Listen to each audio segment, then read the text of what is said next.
Man, what's good? It's y'all boy, ZaeDatGuy, back with another video. Now look, man, today we're reacting to a Jimmy High Roller video. I know I haven't reacted to this. It's been over a week, cause I love Jimmy High Roller videos. I reacted to one of his with the Kyrie and the Mavericks stuff like that. If you want to go check that video out, go ahead and check it out before you watch this one. But yeah, man. So this title says the greatest MVP race of our time. And on the thumbnail, he showed SGA and Jokic. And that did not look like SGA or Jokic. That looked like AI. Just straight AI. I'm probably gonna put it in my thumbnail. So y'all can see it. But yeah, man,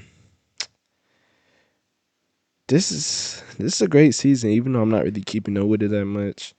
Cause I'm not really tuned into it like this season. Like not that much. I still be reacting to some of the games though, but this is a great MVP race. You got Jokic dropping 30, 20, 20, crazy. SGA, he haven't dropped under 20 points since like the third game of the season apparently. And yeah, everybody's hooping, man. Everybody's just hooping. Luka still hooping. Curry, Warriors going crazy. Yeah, man. So we'll get straight into this video. I'm sorry this video laggy because I'm trying to upload a video at the same time while I'm recording this one. So if it's laggy, I'm sorry about that. We'll get straight into it, man.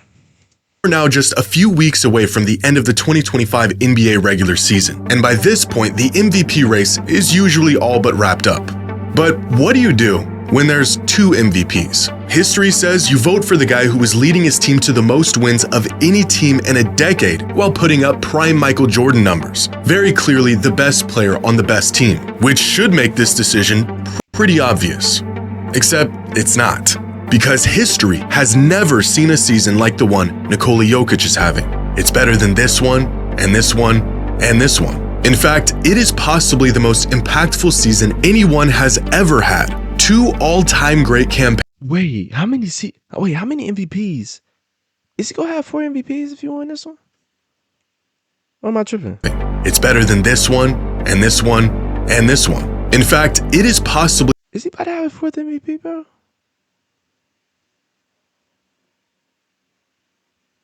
Bro,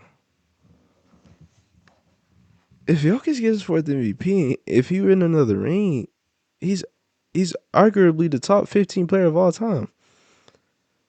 Do you not just think about that, bro? Like, we look at his game, we like, oh no. Or we look at like today, we like, oh no. Fam, he probably top 15 all time. If he win 4 MVPs, he probably top 15. People got to start redoing their list. You know what I'm saying? The most impactful season anyone has ever had. Two all-time great campaigns and only one trophy. It is the greatest MVP race in recent history, and it has left voters completely torn, questioning what it even means to be the NBA's most valuable player. Just give me some Stranger Things type, like type B, like Stranger Things type. I mess with it, Jimmy. Today's video is the act at bound to enters 5th Jimmy High. That was a great snipe, wasn't it? Great snipe.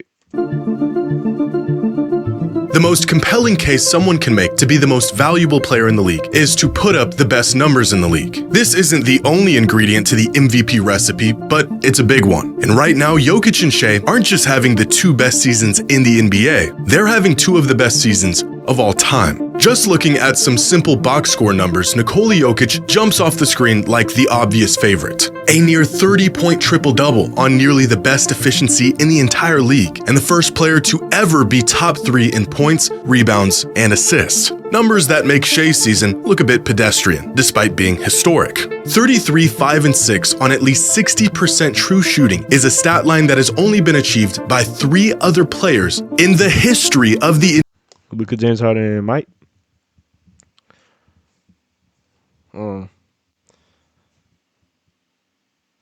Bro, that's crazy, bro. Jokic is the clear favorite, though. I'm sorry, man. And he's probably gonna win more. I think OKC number one, right? But I think Jokic would take his. But this is the most valuable player of the regular season. Okay, so we're not thinking about no playoffs. Oh, dang, that boy is shot free throw merchant. 90%. Hey, Jokic shoot is more efficient too, bro. Might gotta go Jokic. SJ averaging 33 though. Like that's tough, bro. That's straight buckets. Despite being historic. 33, 5, and 6 on at least 60% true shooting is a stat line that has only been achieved by 3 other players in the history of the NBA: Michael Jordan, James Harden, and Luka Doncic across 5 different seasons. Although none of Whew. Okay, hold on, bro.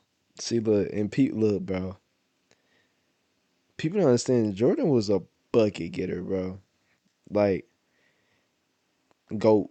Okay, let's get that out the way. GOAT. Uh, he was a straight bucket getter. Like, fam, straight buckets. Bro, James Harden averaging 36 is nasty work. Bro, 2019 James Harden was a demon, bro. 36. 36. Bro, 36, bro. He averaged 36. Let that sit. No, let that sit, bro. On 60% true shooting. 36 points. Is James Harden top top five shooting guard? He hasn't won though. He's definitely top five though. 36 is insane, bro. Jordan 35. Yeah, Jordan was a straight bucket getter. I'm sorry. Like, them were as efficient from the floor as Shea is this season. However, box score numbers by themselves have never been quite enough to compel voters. Of these 5 previous seasons, only one of them ended up winning the MVP, Michael Jordan in '88. And to pull it off, he had to also be the best defensive player in the league. Some people just know they could save hundreds on car insurance by checking Allstate first. Like, to check first that you bought seats in the right section. So check Allstate first for a quote that could save you hundreds.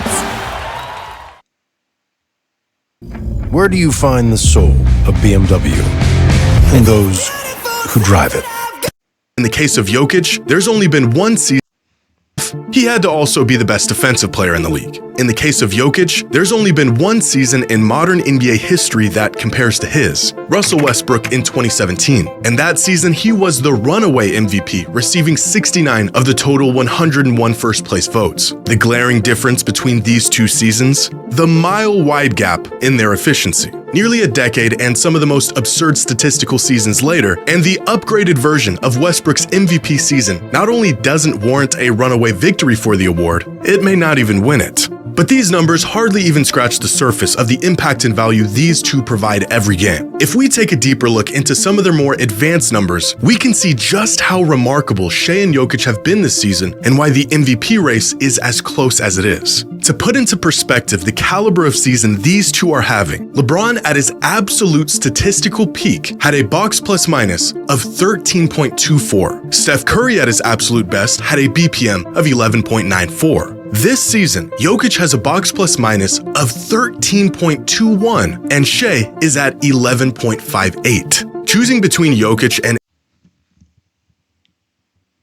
if y'all don't know, box plus minus is basically their efficient, like how efficient they basically summing up how efficient they are and how much um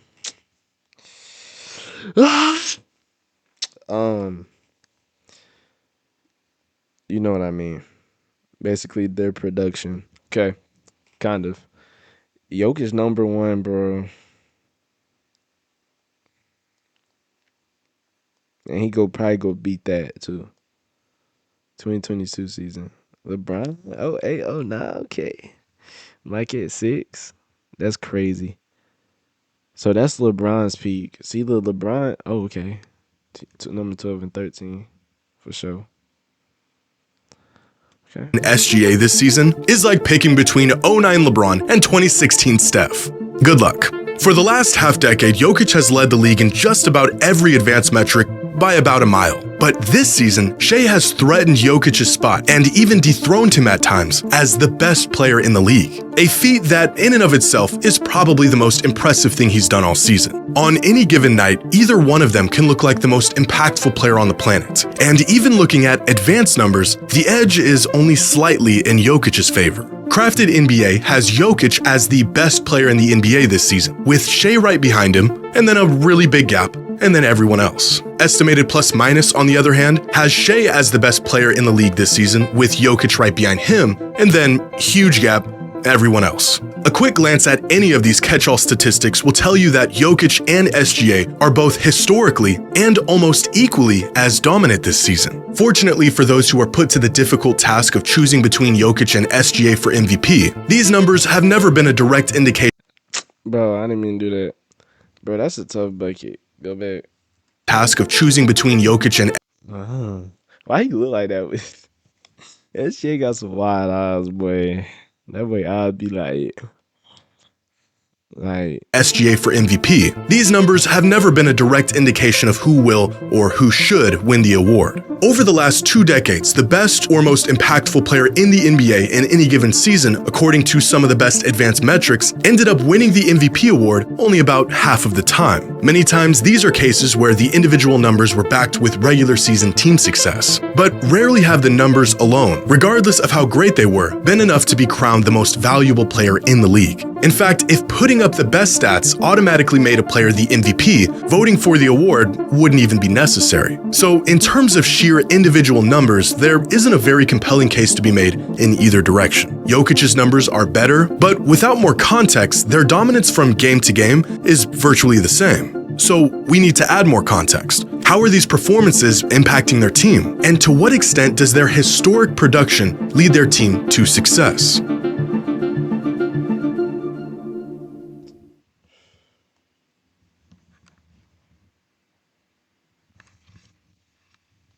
We were there in Paris. Exclusive events at incredible restaurants. Nights at the Sapphire Lounge on the Seine. Heaven. Experience the world as an insider. From exclusive lounges to immersive dining experiences, all at Chase Sapphire Reserve. bro, another one.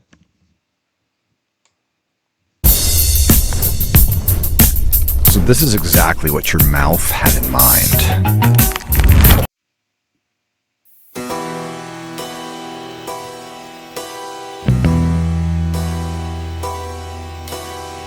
In most cases, when two players are having incredible seasons, the tiebreaker in the eyes of fans and voters comes down to how well their team is playing. The second ingredient to the MVP recipe: win and win often. 25 of the last 30 MVPs went to players who clinched either the first or second seed in their conference. And right now, the Thunder aren't just winning more games than the Nuggets. They are the fourth highest winning team in modern NBA history. But recently, team success has held less weight in the MVP discussion than it has in the past. 3 of the last 4 MVPs going to players outside of the top 2 seeds. Nikola Jokic being just the second player in over 40 years to win the MVP, despite his team not even cracking 50 wins in a full season back in 2021. As if the voters have made the decision that the MVP isn't limited to simply the best player on the best team, but rather the player who has the largest impact on a winning team. And right now, there is one player in basketball who is impacting the game far more than anyone else. Here are the current top 8 leaders in the MVP race: Jokic, Shea,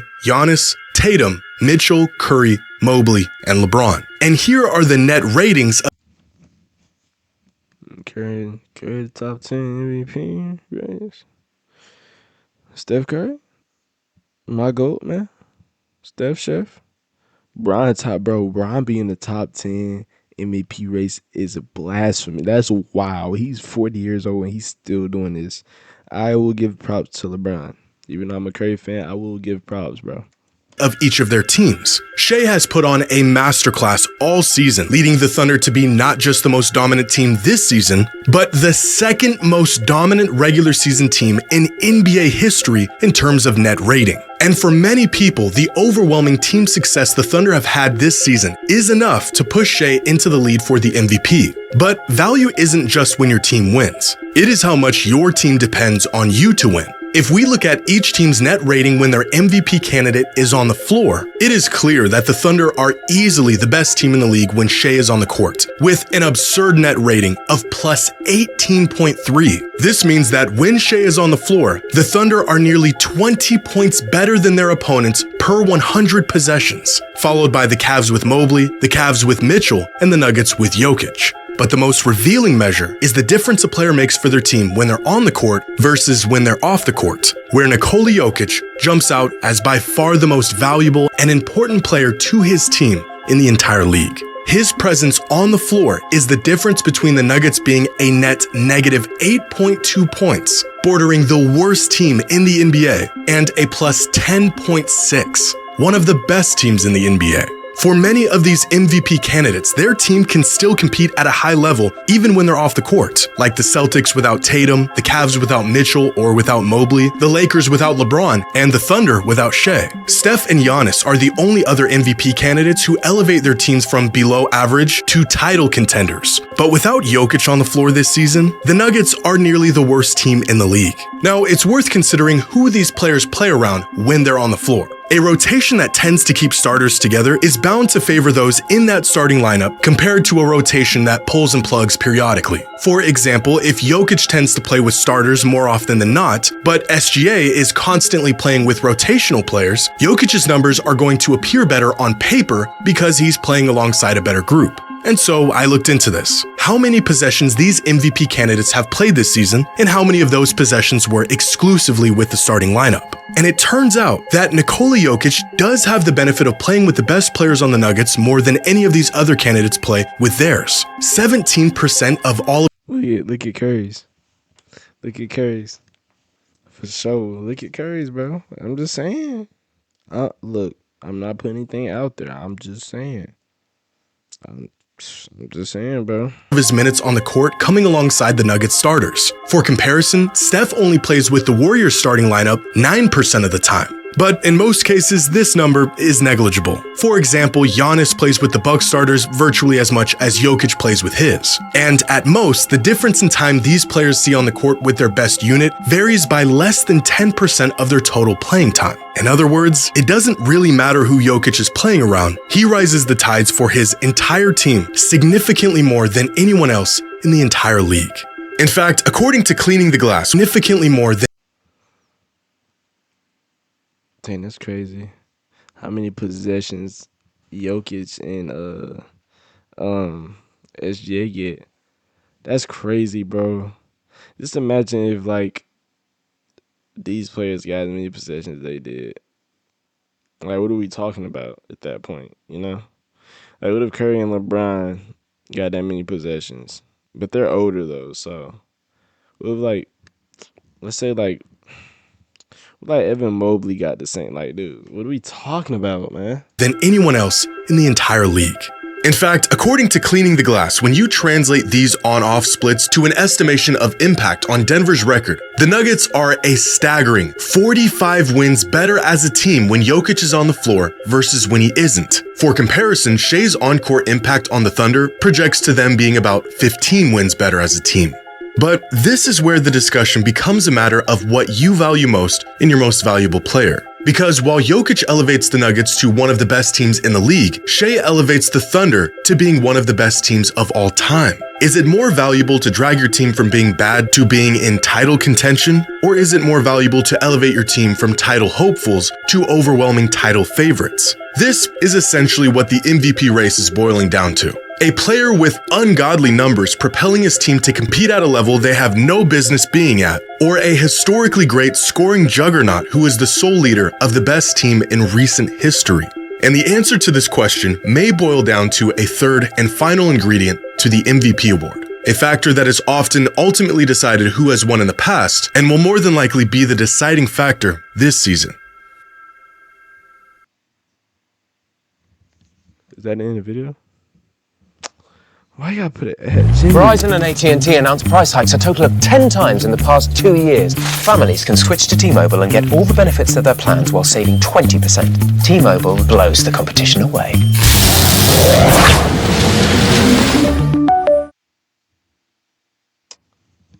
$30 I better be able to skip this. You found a place of complete focus. You ordered your thoughts.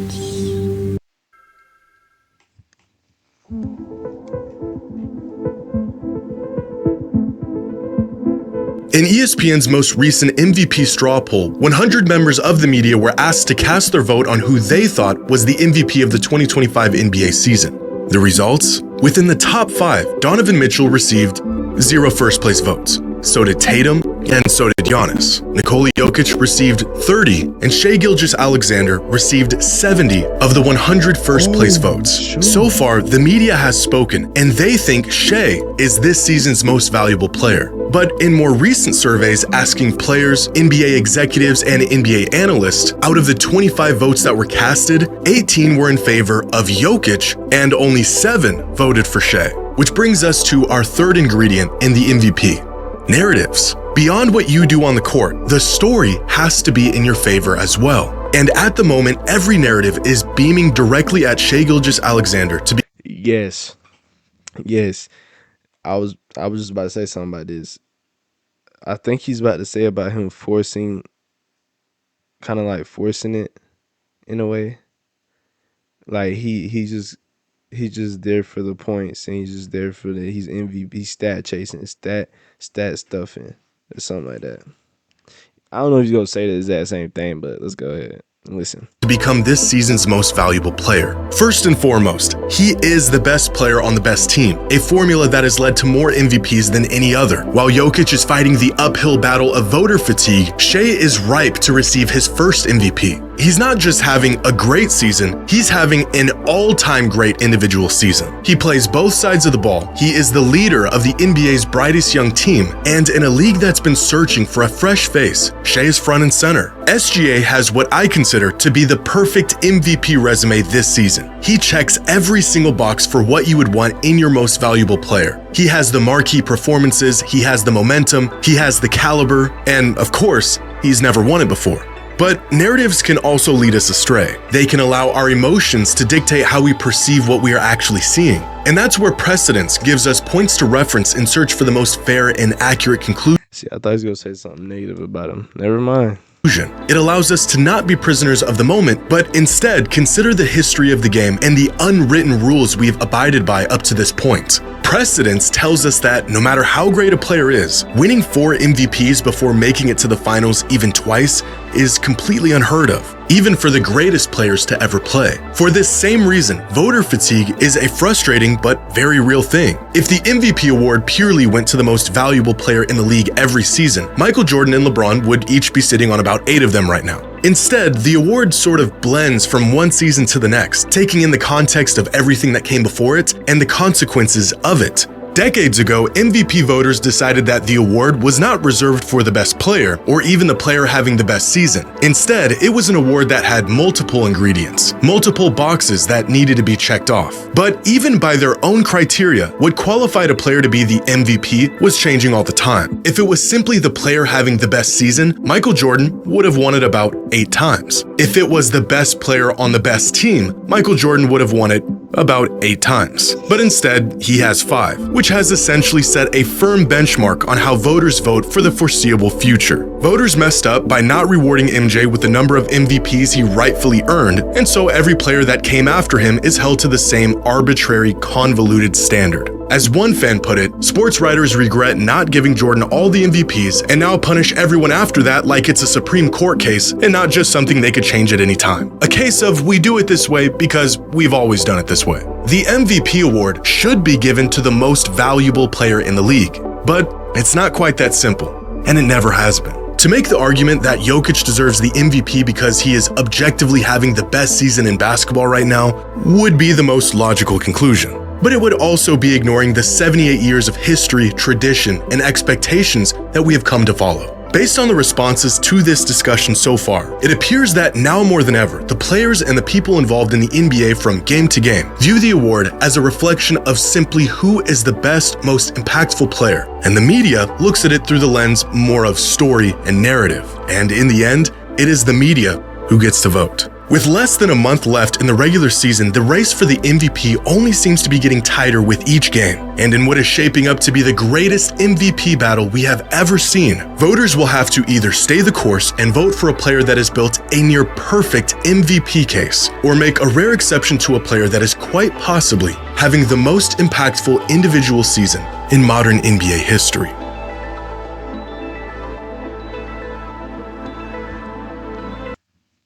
Bro, that was a great video. Oh my gosh. I was just locked in, like, cause bro, just the way his production, his edits, I love his videos. I like how he put charts and stuff up, stats and all that. It gives you a real clear, like, visual and look onto the stats and how they work. You know what I'm saying? But yeah, man, that's a great video. This is the great MVP race. If Jokic win four, bro, he arguably top 15 easily. I personally think he should win it. 30-20-20 is crazy. I'm sorry. Like, that's unheard of. That's like, dude, 30-20-20. He got 20 boards, 20 assists, and 30 points. That's some 2K junk, bro. You can't, it's hard to even do that on 2K sometimes, bro. Like, for real. Like, that's some crazy junk. But yeah, man. I reacted to that video where you see right there. This was a generational mistake. If you want to check that out, you want to click on the video. Should be right there. I'll probably put it up there somewhere. You know what I'm saying? I'll probably put it up there. But yeah, man. Hope y'all enjoyed this video. Make sure y'all go ahead and like, subscribe. If you made it to the end of this video, leave a little comment. Say I'm here or finished. And you know what I'm saying? But yeah, man. Make sure y'all like, subscribe. And yeah, man. We out.